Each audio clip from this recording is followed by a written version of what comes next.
हमारी संस्कृति, हमारी पहचान। यज्ञ, योग, आयुर्वेद सदा रहे हमारे साथ। भारत के प्राचीन ग्रंथों एवं आधुनिक विज्ञान का दिव्य संगम, यज्ञ महिमा।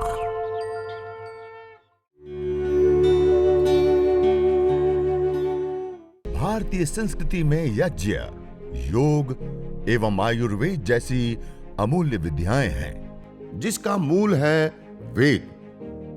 इतिहास की ओर दृष्टि डालें तो भगवान राम, भगवान कृष्ण से लेकर राजा महाराजाओं, ग्रामवासियों व अरण्यवासी ऋषियों की कुटियों तक नित्य व नैमित्तिक यज्ञों का प्रचलन देखने को मिलता है।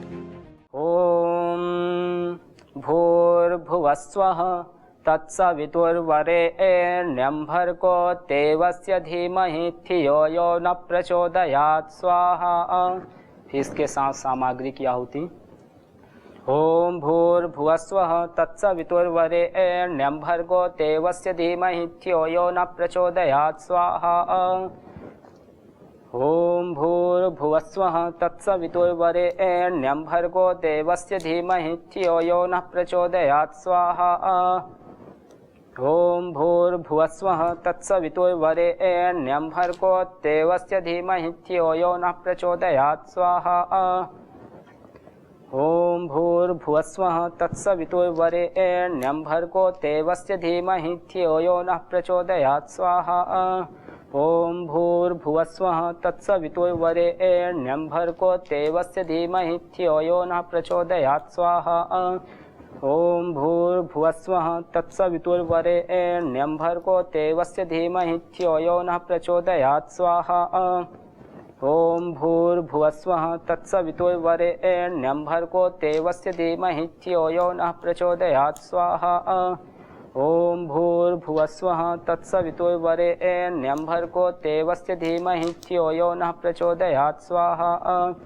ओम भूर्भुवस्वः तत्सवितुर्वरेण्यं भर्गो देवस्य धीमहि धियो यो नः प्रचोदयात् स्वाहा।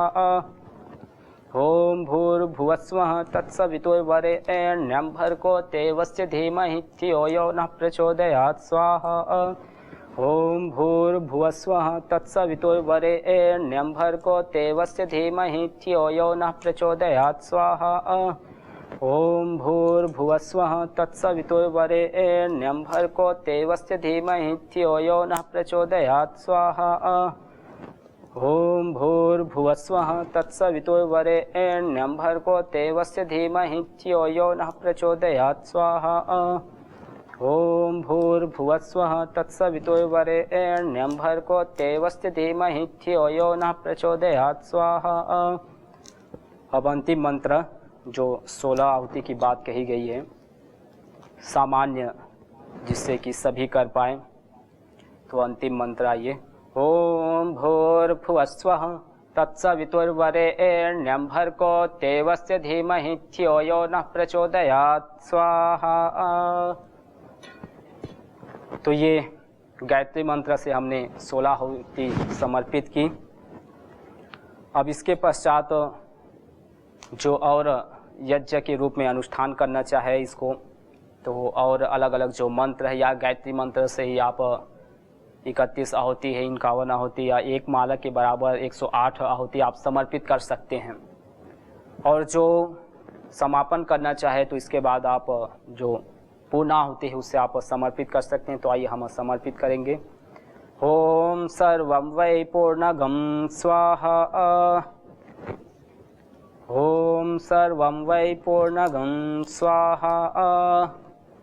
ओम सर्वं वै पूर्णं स्वाहा।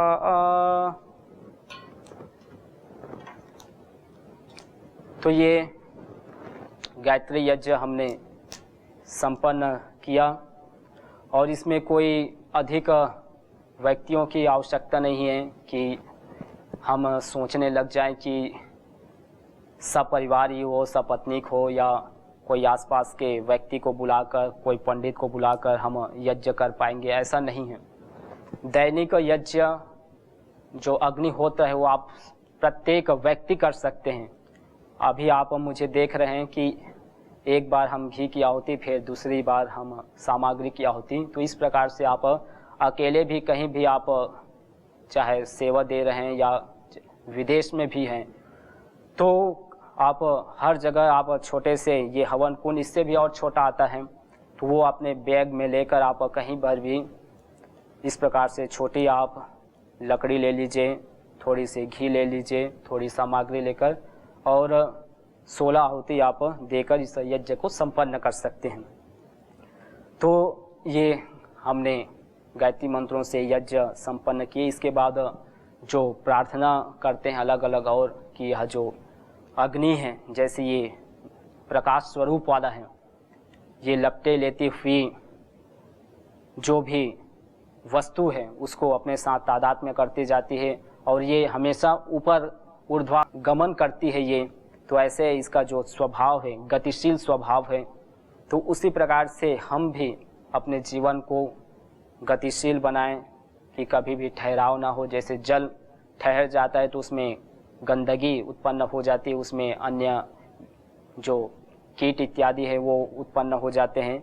तो जो बहता जल है वो साफ होता है, वो पीने योग्य होता है, अन्य जीव जंतुओं के लिए, अन्य जो वनस्पति जगत है सभी के लिए उपयोगी होता है। तो वैसे ही हम भी बढ़ते रहें, इस अग्नि से हम सीखते रहें।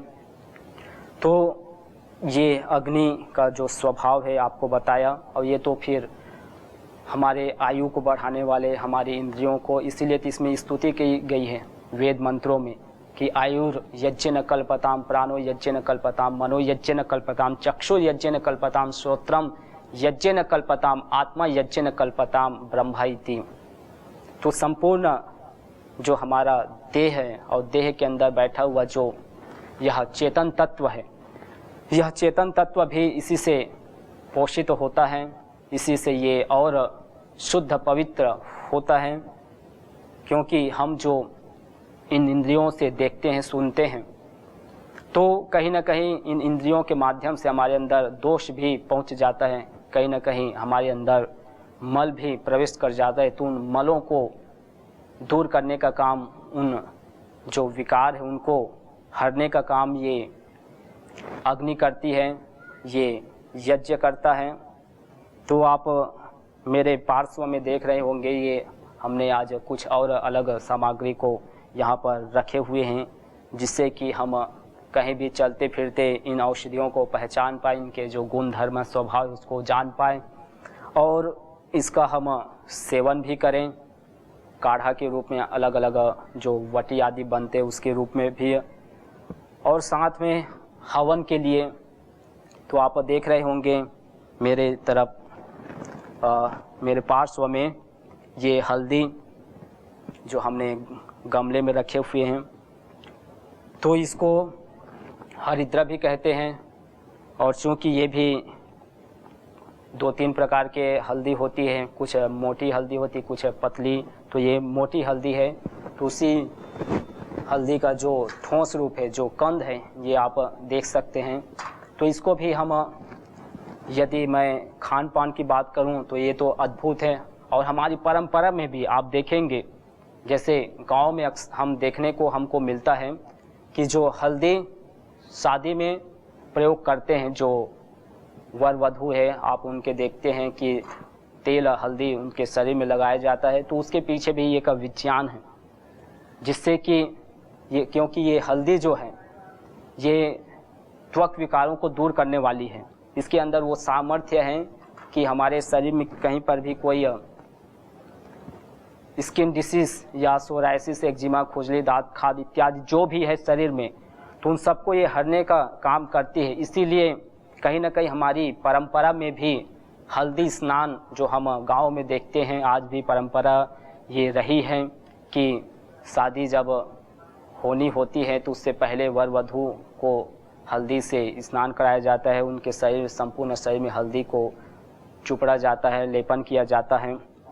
तो उससे उनका जो शरीर है वो सारे जो स्किन डिसीज इत्यादि रोगों से रहित हो जाता है, वो पूर्ण रूप से शुद्ध हो जाता है। तो ये वो परंपरा रही है लेपन की। दूसरे खान पान में, आहार विहार में यदि देखें तो हल्दी अलग अलग इसके बहुत सारे गुण हैं। ये कैंसर के लिए भी इसमें करक्यूमिन तत्व पाया जाता है। इस हल्दी में करक्यूमिन तत्व जो कि कैंसर के लिए बहुत ज़बरदस्त है, कैंसर को दूर करने के लिए। तो इसके जो सार तत्व उसको निकाल कर कैंसर के लिए इसको उपयोग किया जाता है। बाकी जो दूध है तो दूध में हम इस हल्दी को पीसी हुई जो हल्दी है चूर्ण, इसको जब डालते हैं तो उससे हमारे शरीर में किसी प्रकार के कोई कफ बन गया है या सर्दी जुकाम है तो उसको दूर करने का काम, साथ में जो हमारे ब्लड है, ब्लड में यदि किसी प्रकार के कोई विकार आ गया है, ब्लड यदि अशुद्ध हो गया है तो उसको भी दूर करने के लिए हरिद्रा बहुत ही उपयोगी औषधि है। और इसीलिए हम भोजन के रूप में भी जो सब्जी होती है उसमें हम इसको उपयोग में लेते हैं मसाले के रूप में। तो ये हमारी जो भारतीय संस्कृति है ये पूर्ण रूप से वैज्ञानिक है। जो हम मसाले के रूप में प्रयोग करते हैं तो इसके पीछे कहीं ना कहीं हमारे स्वास्थ्य को ध्यान में रखते हुए ये सारे विधान हमारे ऋषियों ने की हुई है, चाहे वो वेद हो या उसके सारे उपांग, उपनिषद, दर्शन इत्यादि है, अन्य स्मृति ग्रंथ है, आयुर्वेद ग्रंथ है। तो हर जगह कहीं ना कहीं जो औषधियाँ हैं उनको हमारे खान पान के लिए जोड़ा गया है, जिससे कि हम स्वस्थ रहें, अपना जीवन को हम स्वस्थ बना पाएँ। तो ये हल्दी जो मैं बता रहा था तो इस प्रकार से आप अपने घर में भी तैयार कर सकते हैं कहीं छोटे से गमले में। और उस शुद्ध हल्दी को आप अपने यज्ञ के लिए या अपने शरीर में, जैसे किसी को कोई फोड़े फुंसी हो गए है चेहरे में भी, तो उसमें भी आप यदि लेपन करते हैं तो बहुत ही सुंदर चेहरा जो है लालित्य हो जाता है। उसमें जो स्वर्ण हिरण्य कलर आ जाता है। और सिर्फ ये कैंसर के लिए नहीं, ज्वर के लिए नहीं, सर्दी जुकाम या स्किन डिसीज़ के लिए नहीं, बल्कि हमारे मस्तिष्क के लिए बहुत ज़बरदस्त है। इसको जब हम भोजन में, सब्जी में हम जब लेते हैं तो हमारे जो ब्लड का सर्कुलेशन है उसको ठीक प्रकार से शुद्ध करने के साथ साथ उसको ब्लड को ठीक प्रकार से प्रवाहित करने का भी काम करता है। तो हमारे जो मस्तिष्क है इसको ठीक प्रकार से रक्त मिलता है, ठीक प्रकार से वायु का प्रवाह हो पाता है। तो नर्वस सिस्टम को भी ये स्ट्रांग बनाने का कार्य ये हल्दी करती है। और वैसे ही आप देख सकते हैं ये दूर्वा घास, जिसको दूब भी कहते हैं, और इसकी महिमा भी बहुत ही अनंत है। आप जितनी इनकी महिमा आप गाएंगे उतनी ही ये विस्तार को प्राप्त होती जाती है। तो इसको भी हम अलग अलग जो आयुर्वेद ग्रंथों में, चरक सुश्रुत में, अलग अलग जगहों में इसकी बात कही गई है। और सिर्फ चरक सुश्रुत में ही नहीं बल्कि अग्नि पुराण में भी ये बात कही गई कि दूर्वा व्याधि विनाशाय होमयेत, कि यदि कहीं पर भी हमारे शरीर में कोई रोग हो गया है तो इस दूब को हम हवि के रूप में हम तैयार कर इसको अग्नि में ऐसे हम समर्पित करें। और इससे जो ये निकल रही, आप देख रहे हैं जो धुनी है, जो धूम्र है, इसको जब हम पान करते हैं, इसको जब हम श्वास प्रश्वास के माध्यम से अपने अंदर धारण करते हैं, तो जैसे आयुर्वेद में बात कही गई कि जो रोग हैं उन रोगों के लिए जिन औषधियों का हम सेवन करते हैं, उन्हीं रोगों के निवारण के लिए उन्हीं औषधियों से जब हम हवन करते हैं तो उसी प्रकार के रोग पूर्ण रूप से दूर हो जाते हैं। तो वैसे ही जैसे आयुर्वेद में इनकी महिमा गाई गई है कि यह जो दूर्वा घास है इसमें प्रोटीन्स पाया जाता है, और प्रोटीन्स के साथ साथ इसमें कैल्शियम भी है, पोटेशियम भी है, मैग्नीशियम भी है, सोडियम भी है, और इसके साथ और बहुत सारे ऐसे तत्व, मिनरल्स, इसमें कंपाउंड्स पाए जाते हैं जो हमारे शरीर के लिए आवश्यक है। यदि हम खान पान की बात करें तो जैसे जिनको नक्सीर हो जाता है, नाक से ब्लड निकलता है, तो उसके लिए रामबाण ये औषधि है। इसके जो रस है इसको थोड़े से कूट कर, इसके जो रस इसको निकाल कर 4-5 बूंद जब हम अपने नाकों में डालते हैं, नासिका में डालते हैं, तो जिनको अत्यधिक नक्सीर ब्लड निकल रहे हैं तो उसमें बहुत ही कम समय में हमको आराम मिल जाता है। वैसे ही पीपल के जो पत्ते हैं तो उसके रस को भी नासिका में डाला जाता है तो उससे भी नक्सीर में रोकथाम होता है। और साथ में जो ये दुर्वा घास है, इसको इसी प्रकार से आप अपने आसपास कहीं पर भी जहाँ पर शुद्ध जगह हो, साफ जगह हो, तो वहाँ से आप चुन कर ऐसे आप इस दुर्वा घास को निकाल कर आप इसको हवी द्रव्य के रूप में आप निर्माण कर सकते हैं। और यहाँ हम भी इसको कहीं साफ सुथरा जो जगह है वहाँ से इसको लिए हुए हैं। तो इसको भी आप इस प्रकार से सुखा कर इसको चूड़ा कर चूर्ण बनाकर इसको आप हवन सामग्री के रूप में आप इस अग्नि में समर्पित करें और बैठकर वहीं प्राणायाम करते हैं। तो इससे जिनके शरीर में पित्त बढ़ जाता है अत्यधिक, क्योंकि इसका जो स्वभाव वो शीतल प्रकृति वाला है, ये जो है पित्त को शांत करने वाला है और हमारे शरीर में जो कफ है उसको बढ़ाने वाला है।